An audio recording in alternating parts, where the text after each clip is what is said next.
ខ្ញុំសូមជូនរឿងស្រឡាញ់មិនមានហេតុផលសូមតែជាអូនចាប់ផ្ដើមតួប្រុសជួបតួស្រីនៅហាងសូមអញ្ជើញតួស្រីចេញព្រោះតួតុកនេះខ្ញុំកក់ហើយពេលតួស្រីបែរមកតួប្រុសឃើញហើយសប្បាយចិត្តតួស្រីថាសុំទោសខ្ញុំដើរមិនរួចទេពេលនោះមានបរិះម្នាក់ដើរមកហើយស្រែកឲ្យតួស្រីថានេះ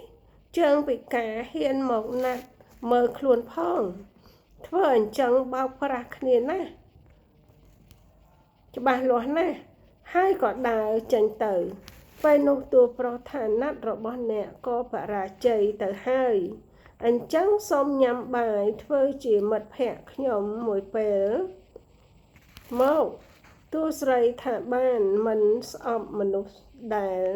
មិនសមប្រកបដូចខ្ញុំទេមែនទេត្រង់ណាព្រោះខ្ញុំឃើញអ្នក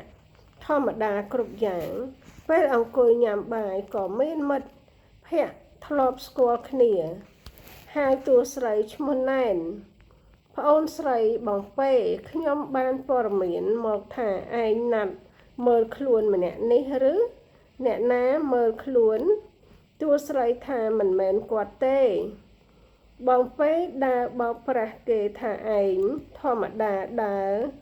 បានបោកប្រាស់គេគ្រប់គ្នាតួប្រុសថាអ្នកនាងណែនធម្មតាទេអ្នកដែលមិនធម្មតាគឺអ្នកនាងទេថាឲ្យអ្នកណាមើលសភាពខ្លួនឯងតួស្រីរកបានត្រឹមប៉ុណ្ណឹងម្នាក់ពិការជិះរទេះម្នាក់គ្រាន់តែជាអ្នកបើកឡានតួប្រុសថាដឹងថាខ្ញុំជាអ្នកបើកឡានដោយរបៀបណាខ្ញុំមើលតាមខោអាវឯងពាក់តួប្រុសថាមនុស្សយើងវាស់គ្នាដោយសម្លៀកបំពាក់មិនបានទេហេតុអ្វីមិនបានខ្ញុំក៏ធ្វើការនៅក្រុមហ៊ុននឹងហាត់និយាយឲ្យល្អជាមួយខ្ញុំទៅប្រយ័ត្នបាត់បង់ការងារធ្វើតួស្រីសួរតួប្រុសថាអ្នកមិនខ្លាចបាត់បង់ការងារទេតួប្រុសថាអ្នកដែលបាត់បង់ការងារប្រកាសជាមិនមែនខ្ញុំទេតួប្រុសដើរទៅចិត្តរទេះរុញតួស្រីថាខ្ញុំសុំ3នាក់បានទេតួស្រីភ្ញាក់ផ្អើលហើយថាអ្នកអត់បានទេតួប្រុសថាអ្នកគិតចង់កងខ្ញុំមែនទេខ្ញុំខំប៉ាវបាយអ្នកគួរតបស្នងខ្ញុំខ្លះហើយតួស្រីក៏ថាតើឲ្យខ្ញុំធ្វើអ្វីតួប្រុសថាថ្ងៃនេះខ្ញុំមានកម្មវិធីជប់លៀងសំខាន់មួយសូមឲ្យអ្នកទៅជួយរើសសម្លៀកបំពាក់ទៅជប់លៀងបានទេតួស្រីថាបានពេលនោះតួប្រុសក៏បីតួស្រីទៅដល់ហាងខោអាវក៏ដាក់តួស្រីអង្គុយលើសាឡុងតួប្រុសយកអាវធំពីរសម្រាប់មកពណ៌ក្រហមមួយឈុតទៀតពណ៌ខ្មៅតួស្រីរើសយកពណ៌ខ្មៅឲ្យតួប្រុសពេលតួប្រុសលោអាវក្រោះសេពណ៌ខ្មៅចេញមកស្អាតប៉ុន្តែក្រវ៉ាត់ក៏វាចតួស្រីសុំឲ្យអង្គុយលើសាឡុងហើយរៀបចំក្រវ៉ាត់កឲ្យតួប្រុសពេលតួស្រីសារ៉េក្រវ៉ាត់កឲ្យតួប្រុសក៏នឹកថាហេតុអ្វីបានជានៅជាមួយមនុស្សប្រុសម្នាក់នេះហើយជើងដែលដើរមិនរួចរបស់ខ្ញុំលែងជាឧបសគ្គទៀតហើយតួប្រុសសួរថាតើអ្នកស្រឡាញ់ខ្ញុំហើយមែនទេតួស្រីថាទេអ្នកណាស្រឡាញ់អ្នកគិតតែពីខ្លួនឯងពេលនោះតួប្រុសថាអ្នកត្រូវបដូរសម្លៀកបំពាក់ព្រោះអ្នកត្រូវទៅជប់លៀងក្រុមហ៊ុនជាមួយខ្ញុំតួស្រីប្រកែកថាអ្នកណាថាទៅជាមួយអ្នកព្រោះនោះតួប្រុសក៏ចាប់តួស្រីយកទៅបដូរសម្លៀកបំពាក់ហើយអង្គុយចាំនៅលើសាឡុងហើយតួប្រុសមានធុរៈចេញទៅក្រៅ ស្រាប់តែមានម្នាក់នោះមកថាឲ្យណែនធ្វើអ្វីនៅទីនេះដឹងទៅថាថ្ងៃនេះគឺជាថ្ងៃជប់លៀងរបស់ក្រុមហ៊ុនតួប្រុសជាអ្នកនាំមកគួរឲ្យសង្វេគណាស់ខ្ញុំសួរគេនៅក្រុមហ៊ុនហើយគ្មានអ្នកណាស្គាល់ឈ្មោះនោះទេគួរឲ្យសង្វេគណាស់ត្រូវគេបោកហើយខ្ញុំអាណិតឯងណាស់បងស្រីឯងខំព្យាយាមរកថៅកែតើមនុស្សប្រុសល្អណាស់មកស្រឡាញ់មនុស្សស្រីមិនសមប្រកបដូចឯងពេលគិតគេមិនមែនជាមនុស្សរបៀបនឹងទេ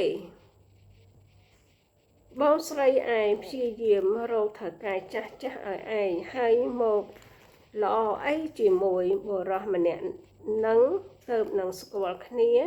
មិនបានប៉ុន្មានថ្ងៃផងមនុស្សខ្លះស្គាល់គ្នាមិនបានប៉ុន្មានថ្ងៃក៏មានអារម្មណ៍ថាស្និទ្ធស្នាលមិនមែនអ្នកខ្លះស្គាល់គ្នាកន្លះជីវិតតែបែរជាចង់រត់គេចឲ្យឆ្ងាយហើយនោះបងស្រីក៏មកអូសដៃឲ្យត្រឡប់ទៅផ្ទះឯណាឯងធ្វើខ្លួនហេរ៉ូតែមនុស្សនោះមកជួយអីឯងទោះបីយ៉ាងណាក៏បងរកអ្នកមានមករៀបការជាមួយឯងបានដោយសារឯងជាភារៈប្រើលុយទាល់តែអស់ពីផ្ទះហើយជាភារៈដល់ក្រុមគ្រួសារពេលនោះតួប្រុសចេញមក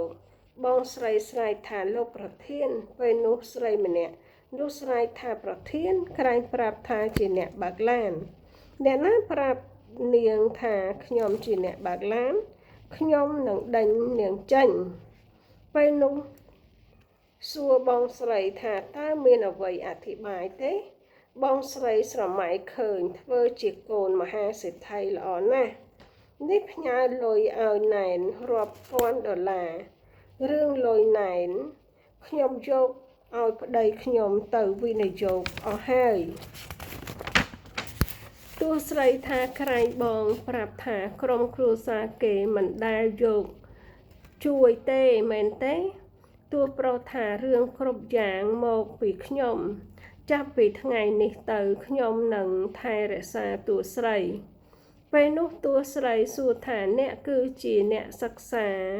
ម្នាក់នោះដែលខ្ញុំជួយពីគ្រោះថ្នាក់ចរាចរណ៍មែនទេមែនហើយតួស្រីថាមិន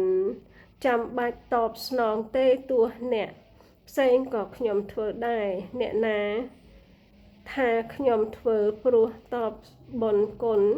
គឺខ្ញុំធ្វើតាមបេះដូងរបស់ខ្ញុំទូប្រុសថាចាប់ពីពេលនេះទៅសូមតែថែរក្សាតួស្រីអស់មួយជីវិតមនុស្សស្រីរបស់ខ្ញុំមិនចាំបាច់ដើរបានទេគ្រាន់តែអោបខ្ញុំបានគឺគ្រប់គ្រាន់ហើយចប់ដោយបរិបូរណ៍ជំរាបសួរមិត្តភ័ក្តិបងប្អូនសូមជួយ Subscribe ក្នុង Channel YouTube ខ្ញុំផងដើម្បីជាការលើកទឹកចិត្តដល់ខ្ញុំក្នុងការផលិតវីដេអូជូនចំពោះមិត្តភ័ក្តិបងប្អូនរាល់អត្ថបទលើកទឹកចិត្តហើយនឹងរឿងនិទានខ្ញុំនឹងដាក់នៅក្នុង Channel YouTube ទាំងអស់ Thank you for our friend and brother and sister please help to subscribe in my YouTube all the motivation and story I put in the YouTube or please help អរគុណមិត្តភ័ក្តិបងប្អូន